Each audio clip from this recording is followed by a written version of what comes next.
Naupada police स्टेशनच्या अंतर्गत आमचे जे सिनियर पी.आय. मांगले तसेच आमचे नौपाडा डिव्हिजनचे ACP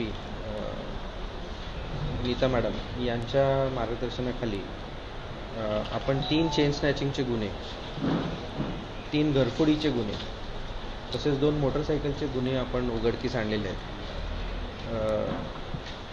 ह्यामध्ये एकूण 4 आरोपींना आपण आजपर्यंत अटक केलेले आहे. त्यातले 2 कोपरीचे आहेत, एक अंबरनाथचे आहेत आणि एक भिवंडीचा आरोपी आहे.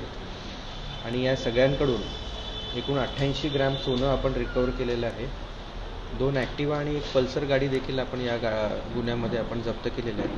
असं एकूण मुद्देमाल 4,50,000चा मुद्देमाल आपण एकूण जप्त केलेला आहे.